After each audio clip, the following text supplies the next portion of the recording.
Hey, Don Schmidt, the Book Kahuna, coming at you with today's publishing tip for the day. And today is a continuation of my book review of Think and Grow Rich by Napoleon Hill.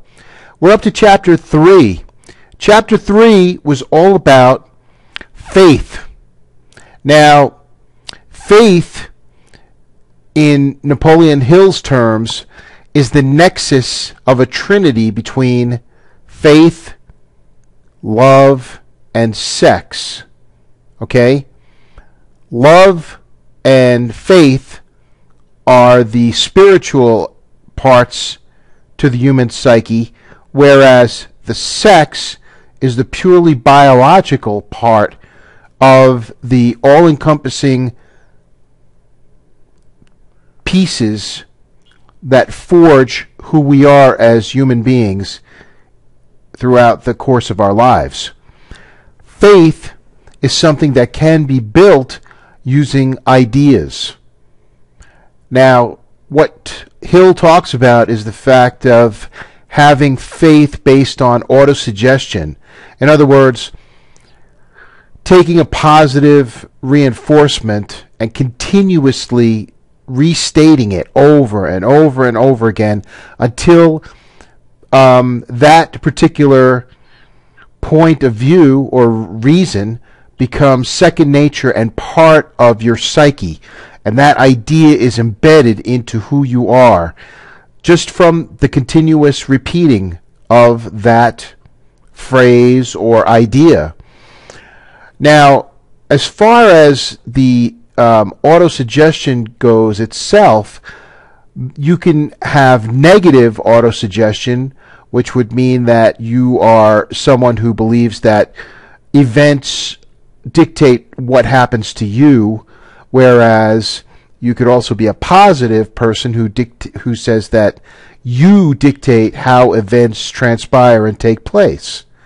Now, basically, Hill is giving us the key of taking control of our own lives by reprogramming ourselves to fulfill our ideas by voicing them now for completion at some future date.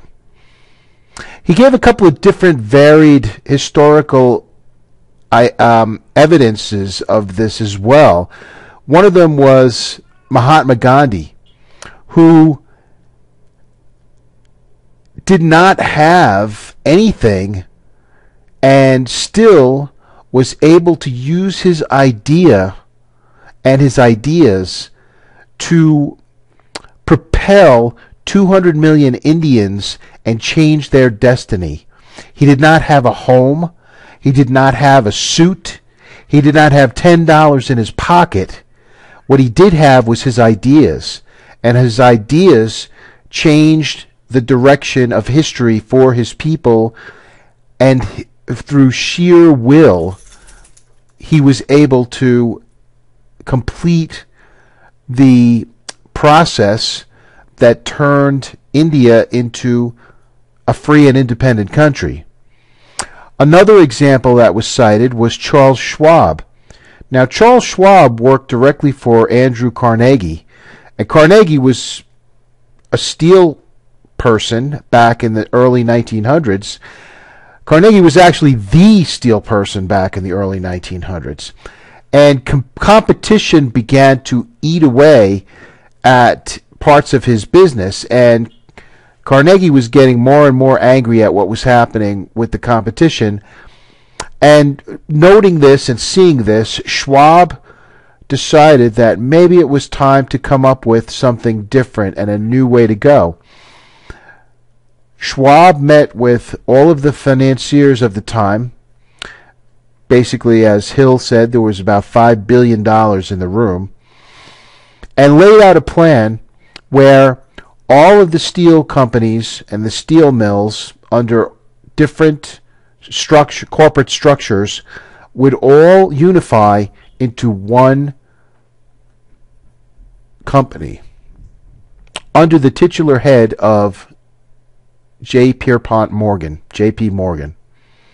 Now, to make this fly, Schwab had to give a number of what he thought this whole conglomerate would have to cost to Morgan.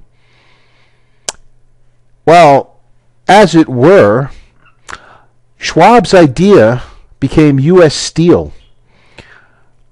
Carnegie walked away with almost $400 million. Now, $400 million in early 1900 terms was a lot of money then, and it's still a lot of money.